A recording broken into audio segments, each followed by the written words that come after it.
In 1929, in a forgotten storage room of the Topkapi Palace in Istanbul, a librarian named Halil Edhem was sorting through stacks of old Ottoman maps when he pulled out a folded sheet of gazelle skin.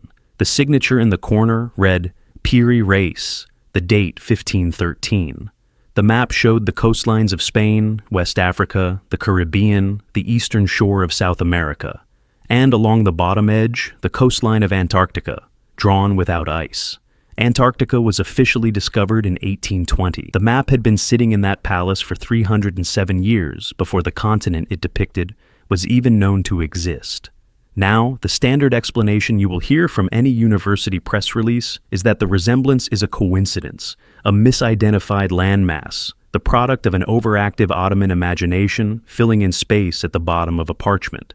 That explanation does not survive contact with the document itself, because the Piri Reis map does not just show that Antarctica is there. It shows the topography, the mountain ranges, the river systems running through Queen Maud Land, features that have been buried under more than a mile of glacial ice for at least 12,000 years, features that no human being on the planet was supposed to know existed in 1513. What the map shows, why almost nobody has heard of it, why the United States Air Force quietly confirmed it in 1960, and what kind of civilization would have to exist before the last ice age for those coastlines to have been measured at all. The answers do not all line up neatly, but they do line up. If you are someone who pays attention to what mainstream history leaves out, this channel covers the discoveries academic institutions will not touch.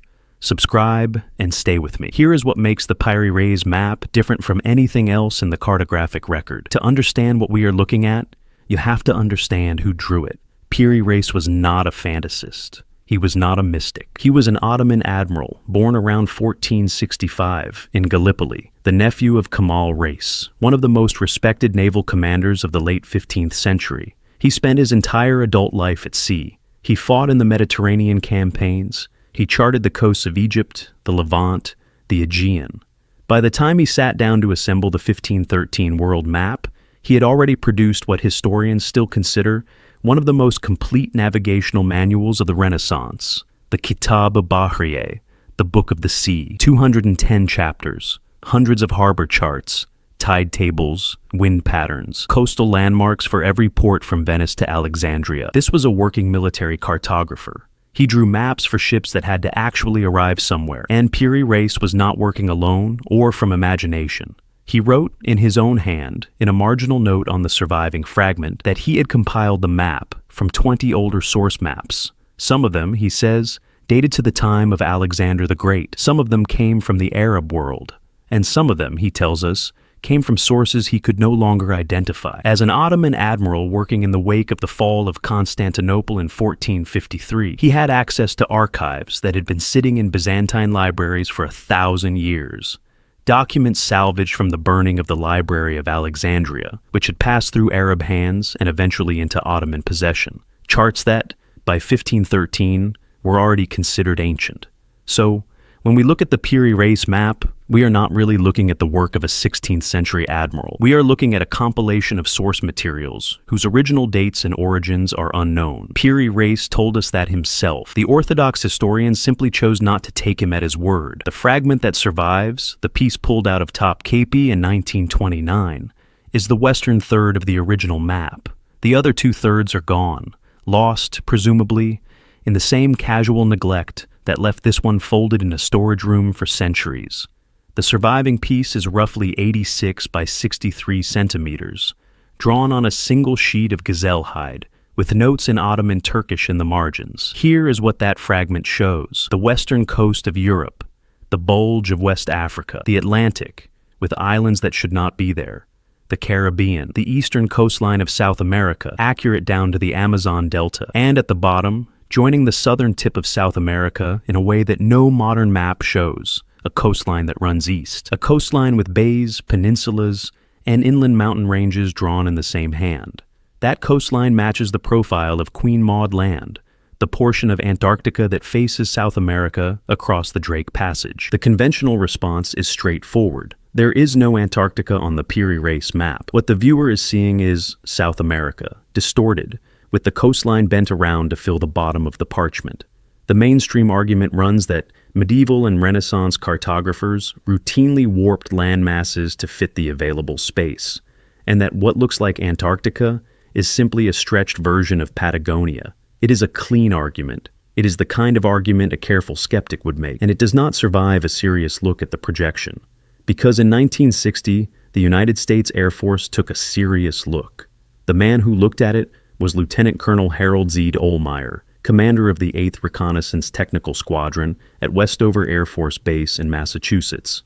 Before him, Captain Lorenzo Burrows, the head of the cartographic section, had spent months running the Piri Reis projection against modern data. The reason the Air Force was even looking at a 16th century Ottoman map is because a history professor at Keene State College named Charles Hapgood had written to them with a request. Hapgood believed the bottom of the map showed Antarctica. He wanted military cartographers, men trained in projection geometry and aerial reconnaissance, to tell him whether he was right. The response is on file. The letter from Lieutenant Colonel Ohlmeyer to Charles Hapgood, dated July 6, 1960, exists. It has been published. Anyone can read it. And it states, in the dry, cautious language of a military officer who has no theological stake in the outcome, that the geographical detail shown in the lower part of the map agrees very remarkably with the results of the seismic profile made across the top of the ice cap by the Swedish-British-Norwegian Antarctic expedition of 1949. Read that sentence again, slowly. The coastline drawn on a piece of gazelle skin in 1513 agreed remarkably with seismic data taken in 1949. Seismic data, not surface observation. Sound waves bounce through more than a mile of glacial ice to map the bedrock underneath. The Air Force letter goes further. Ohlmeyer notes that the ice cap in this region of Queen Maud Land must have been absent when the source map was made. He writes that this presents a most intriguing question, because there is no known way that the data on this map could be reconciled with the supposed state of geographical knowledge in 1513. This is not a paranormal researcher. This is not a cable television host. This is a serving United States Air Force officer, signing his name to a letter, on official letterhead, telling a history professor that the Piri Reis map contains information that should not have been possible to obtain in the 16th century. The letter is reproduced in Hapgood's 1966 book, Maps of the Ancient Sea Kings. The original is in the archive. The Air Force has never retracted it. And once you accept what Burrows and Ohlmeyer were saying, the conventional dismissal collapses. Because the argument that Piri Reis was just bending South America to fit the parchment cannot account for inland features that match seismic readings of subglacial topography. You cannot draw mountain ranges that are buried under a mile of ice unless you have data about what is under the ice. There is no 15th century method for getting that data. There is no 20th century method for getting that data short of seismic profiling. The Swedish-British-Norwegian expedition needed icebreakers, dynamite charges, and 3 years of fieldwork to produce the survey that Piri Reis somehow already had. So either the map is a coincidence so precise it defies probability, or the source documents he was copying from contained information that nobody in 1513 should have been able to possess. Charles Hapgood, the man who triggered the Air Force inquiry in the first place, was not a fringe figure. He held a doctorate from Harvard. He had served in the Office of Strategic Services during the Second World War, the precursor to the CIA, doing intelligence work on European archives. He taught the history of science at Keene State College for almost 2 decades.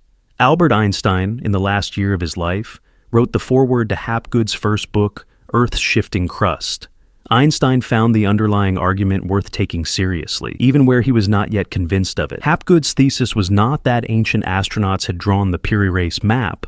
His thesis was much narrower. He argued that there had once existed, somewhere in human prehistory, a maritime civilization with cartographic capabilities at least equal to those of the late 18th century, a civilization advanced enough to map continents, to use accurate longitude, to survey coastlines that no longer exist. And he argued that fragments of those maps had survived through copy after copy, language after language, into the libraries of the ancient world, and from there into the workshops of Renaissance cartographers like Piri Reis. The Academy buried the work without serious engagement. Reviews dismissed Hapgood as a misguided amateur. His tenure was preserved, but the conversation never happened. He died in 1982, struck by a car while crossing a street in Greenfield, New Hampshire. The papers he was carrying, including by the account of his colleagues, a draft of a follow-up volume, were never published. Here is what makes the suppression interesting, rather than just sad. In 1976, a researcher named Lucille Taylor at the University of New Hampshire confirmed independently that the projection method used in the Piri Reis map appears to be a form of equidistant projection centered on a point in Egypt, possibly the Great Pyramid at Giza. That projection is mathematically sophisticated. It requires spherical trigonometry. It requires accurate longitude, which Western cartography did not solve until John Harrison built the marine chronometer in the 1760s. And yet there it is embedded in the geometry of a map, drawn in 1513, copied from sources Piri Reis described as ancient. The pattern is not unique to Piri Reis.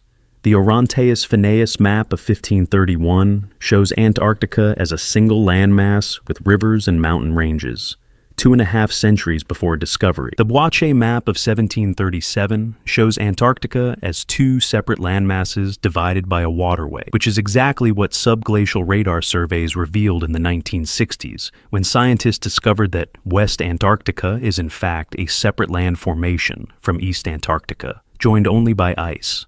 The Haji Ahmed map of 1559 shows the land bridge between Siberia and Alaska, as it would have appeared during the last glacial maximum, when sea levels were several hundred feet lower than they are today. 4 maps, 4 different cartographers, 4 different countries, all showing geographical features that, by every conventional account, no human being should have known about. You can wave away one anomaly. You can wave away 2. By the 4th, the explanation that requires the smallest leap is that they were all copying, however indirectly, from the same lost source material. That source material would have to predate the last glacial maximum. The ice that currently covers Queen Maud Land has been there, by the most aggressive estimate, for at least 6,000 years. By the more conservative estimate, for at least 12,000. To map a coastline, you have to be able to see it, which means the source charts that Piri Reis copied from were drawn by someone who saw an ice-free Antarctica, someone who was there. And that brings us to the part the academic record does not want to engage with. Because if the source maps existed before 12,000 years ago, they were drawn before the rise of every civilization recognized by mainstream history, before Sumer, before Egypt, before Çatalhöyük. They were drawn during what archaeology calls the Upper Paleolithic, when human beings were officially still hunter-gatherers, chipping flint in caves. Hunter-gatherers do not produce equidistant azimuthal projections. Hunter-gatherers do not survey continents. Hunter-gatherers do not need accurate longitude. Whoever drew the source documents that Piri Reis copied was operating at a technological level the official timeline does not allow for. The institutional response has been silence. The Library of Congress holds a copy of the Piri Reis map. The Topkapi original is preserved in Istanbul. Hapgood's correspondence with the Air Force is in the archives. None of it is hidden. All of it is sitting in plain sight, and almost no university will assign it. Ask yourself why. The map exists. The Air Force letter exists. The seismic data exists. The other maps exist. The mathematics of the projection exists. None of those facts are in dispute. What is in dispute is what they mean. And the conventional answer is that they cannot mean what they appear to mean, because what they appear to mean would require rewriting the first chapter of every history textbook in print. So, the documents stay in their archives. The professors who took them seriously have died, and the next generation of graduate students has been quietly told that this is not a productive line of research. Maybe it is all coincidence. Maybe a 16th century Ottoman admiral, working from sources he himself could not date, accidentally drew a continent that would not be discovered for another 300 years. Accidentally got the subglacial topography right, and accidentally used a projection method that requires mathematics his civilization had not yet developed. Maybe the Air Force was wrong. Maybe Hapgood was wrong. Maybe Einstein, in the last year of his life, wasted his time on a thesis that did not deserve the foreword he wrote for it. Or maybe Piri Reis told us the truth in his own marginal note, that he was copying from older maps, that some of those maps came from the time of Alexander, that some of them came from sources he could not name, and that the people who made those source maps stood, at some point in human history, that has been edited out of the official record, on a coastline of Antarctica that had not yet been buried. The map is still there. The seismic data is still there. The letter from Lieutenant Colonel Ohlmeyer is still on file.